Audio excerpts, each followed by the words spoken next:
Welcome to Uttarbanga TV 24/7। এখন যেমন আপনারা জানেন, Waqf amendment act 2025 president of India অনুমোদন করে দিয়েছেন। এর অর্থ এই আইনটি এখন সম্পূর্ণভাবে কার্যকর হয়েছে। মজার বিষয় হলো, ভারতের এই নিজস্ব আইনটি হঠাৎ করেই আঞ্চলিক ভূ রাজনীতির একটি অংশ হয়ে গেছে। সম্প্রতি আমরা দেখেছি পাকিস্তান সরকার এই আইন নিয়ে প্রকাশ্যে মন্তব্য করছেন। এখানে আপনি দেখতে পাবেন পাকিস্তানের পররাষ্ট্র মন্ত্রণালয় প্রথম থেকেই এই আইনকে প্রত্যাখ্যান করছে। তারা বলছে যে ভারতের এই ওয়াকফ অ্যামেন্ডমেন্ট বিল 2025 পাশ করেছে, তারা সেটিকে মানে না। যদিও পাকিস্তানের কোনো এখতিয়ার নেই ভারতের এই আইন নিয়ে মন্তব্য করার, কারণ ভারত ও পাকিস্তান দুটি সম্পূর্ণ আলাদা দেশ। তবুও পাকিস্তান বলছে এই আইন তারা প্রত্যাখ্যান করছে। তাদের মতে এই আইন ভারতের মুসলিমদের ধর্মীয় ও অর্থনৈতিক অধিকারকে লঙ্ঘন করছে। সম্পূর্ণ বিবৃতি পড়লে দেখা যাবে পাকিস্তান দাবি করছে এই আইনটি বিভিন্ন মসজিদ, ধর্মীয় স্থান ও পবিত্র স্থানের উপর সরাসরি প্রভাব ফেলবে। পাকিস্তান এ নিয়ে অনেক ভুল তথ্য ছড়ানোর চেষ্টা করছে। একটা বিষয় লক্ষ্য করুন, পাকিস্তান এখন প্রকাশ্যে ওয়াকফ বোর্ড সম্পর্কে মন্তব্য করছে। তাদের পার্লামেন্টের সদস্য, মিডিয়া এই নিয়ে বহু আলোচনা করছে। পাকিস্তানের মিডিয়াতে আপনি দেখবেন তারা ভারতে পাশ হওয়া ওয়াকফ অ্যাক্ট নিয়ে বড়সড় আলোচনা করছে, কিন্তু এক বিষয়ে তারা একেবারেই চুপ, তাওবর রানা। আপনি হয়তো জানেন, তাওবর রানা একজন পাকিস্তানি কানাডিয়ান জঙ্গি আতঙ্কবাদী ব্যক্তি, যিনি আইএসআই ও পাকিস্তানের সেনার সঙ্গে যুক্ত ছিলেন। তার বিরুদ্ধে 26/11 হামলার মাস্টারমাইন্ড হওয়ার অভিযোগ রয়েছে।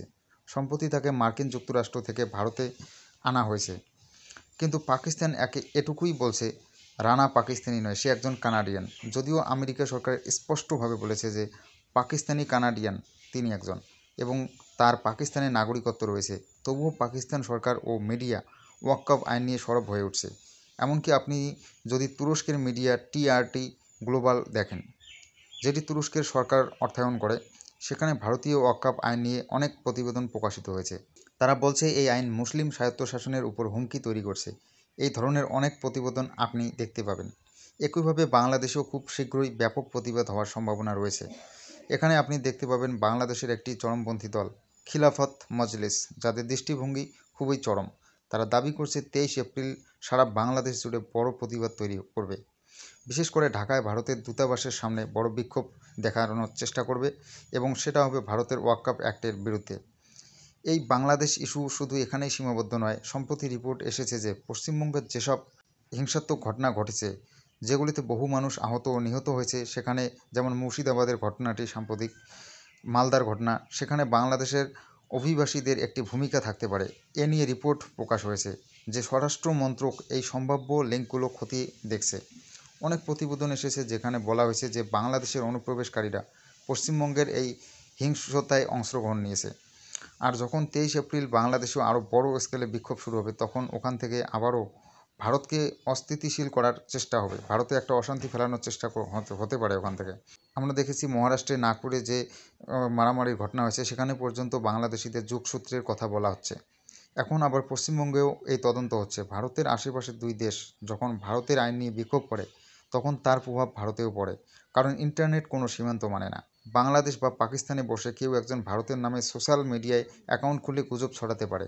এ কারণে ভবিষ্যতে সোশ্যাল মিডিয়ার একটি আইডেন্টিটি ভেরিফিকেশন সিস্টেম থাকা দরকার, যাতে মানুষ বিভ্রান্ত না হয়। যেভাবে পাকিস্তান সরকার, তুরস্ক ও বাংলাদেশ সক্রিয় হয়েছে, আগামী দিনে অনেক মিথ্যা ছড়ানোর চেষ্টা হতে পারে। এমনকি ইউটিউবেও এই ধরনের প্রচেষ্টা হতে পারে। ভারত সরকার এর জবাব দিয়েছে পাকিস্তানকে যে তারা পাকিস্তানের ভিত্তিহীন ও উদ্দেশ্য প্রণোদিত মন্তব্যকে সম্পূর্ণভাবে প্রত্যাখ্যান করছে। পাকিস্তান ভারতের অভ্যন্তরীণ বিষয়ে মন্তব্য করার কোনো অধিকার রাখে না, বরং তাদের উচিত নিজেদের দেশে সংখ্যালঘুদের মানবাধিকার পরিস্থিতির দিকে তাকানো।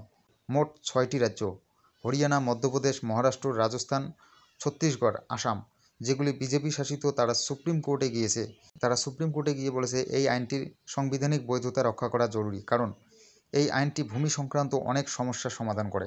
সম্প্রতি খবরে দেখা গেছে উত্তরাখণ্ড এই তালিকায় যুক্ত হয়েছে, অর্থাৎ এখন 7টি রাজ্য প্রকাশ্যে এই অ্যাক্টকে সমর্থন করছে। ভবিষ্যতে এই আইন আন্তর্জাতিক মহলেও আলোচনা ও বিতর্কের বিষয় হয়ে উঠবে। পাকিস্তান, বাংলাদেশ, তুরস্ক ও আইসি, এমনকি জাতিসংঘ ও আমেরিকাও হয়তো এই বিষয়ে প্রতিক্রিয়া জানাতে পারে। এটা খুব গুরুত্বপূর্ণ যে ভারতের মতো একটি দেশের ঘরোয়া আইন কীভাবে আন্তর্জাতিক আলোচনার অংশ হয়ে উঠছে। এর সঙ্গে আরও অনেক খবর আসবে। আমি আপনাদের আপডেটেড ভিডিও আনতে থাকব। ততক্ষণে এই চ্যানেলটিকে সাবস্ক্রাইব করুন এবং ভিডিওটিকে লাইক দিন। ধন্যবাদ।